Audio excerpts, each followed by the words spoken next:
नमस्कार मित्रांनो, तुमच्या लाडक्या यूट्यूब चॅनलवर पुन्हा एकदा मनपूर्वक स्वागत आहे। पेन्शनधारकांसाठी सरकारकडून मोठी आनंदाची बातमी समोर आली आहे। सरकारने पेन्शन नियमामध्ये मोठा बदल केला आहे, ज्याचा थेट फायदा लाखो पेन्शनधारकांना होणार आहे।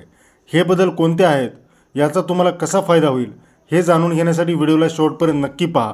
जर तुम्ही अजूनही आमचे यूट्यूब चॅनल सबस्क्राइब केले नसेल तर लगेचच करा आणि बेल आयकॉन प्रेस करा, जेणेकरून सरकारी योजनांबाबत ताज्या अपडेट्स तुम्हाला मिळत राहतील। पेन्शनधारकांसाठी नवी सुवर्ण संधी, मोठा बदल जाहीर। यापूर्वी नोव्हेंबर महिन्यातच जीवन प्रमाणपत्र सादर करणे बंधनकारक होते, मात्र EPFO ने आता मोठा बदल केला आहे। नवीन नियमानुसार पेन्शनधारक आता वर्षभरातील कोणत्याही महिन्यात जीवन प्रमाणपत्र सादर करू शकतात। एकदा सादर केलेले प्रमाणपत्र 1 वर्षासाठी वैध असेल। उदाहरणार्थ, जर तुम्ही 15 मे 2025 रोजी प्रमाणपत्र सादर केले आहे तर ते 14 मे 2026 पर्यंत वैध राहील। 80 वर्षावरील पेन्शनधारकांसाठी विशेष सवलत। सरकारने वयोवृद्ध पेन्शनधारकांसाठी एक विशेष सुविधा जाहीर केली आहे। 80 वर्षावरील पेन्शनधारकांना 1 ऑक्टोबरपासूनच जीवन प्रमाणपत्र सादर करण्याची संधी मिळणार आहे।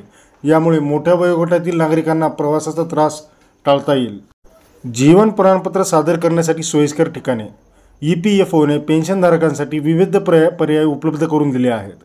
EPFOचे 135 प्रादेशिक कार्यालय, 117 जिल्हा कार्यालय, पेन्शन वितरित करणाऱ्या बँक आणि शाखा, स्थानिक पोस्ट ऑफिसेस, सुमारे 3.5 लाख कॉमन सर्व्हिस सेंटर म्हणजे CSC सेंटर आणि उमंग मोबाईल ॲप या सर्वांनी आपण जीवन प्रमाणपत्र सादर करू शकता। आता घरबसल्या जीवन प्रमाणपत्र सादर करा। IIPB म्हणजे इंडियन पोस्ट पेमेंट बँकची नवीन सुविधा। इंडियन पोस्ट पेमेंट बँकने पेन्शनधारकांसाठी अनोखी सुविधा सुरू केली आहे।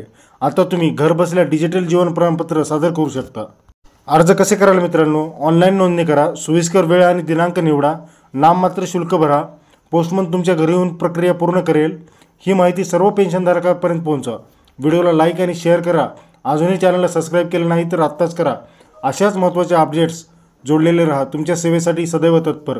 धन्यवाद मित्रांनो। जय महाराष्ट्र।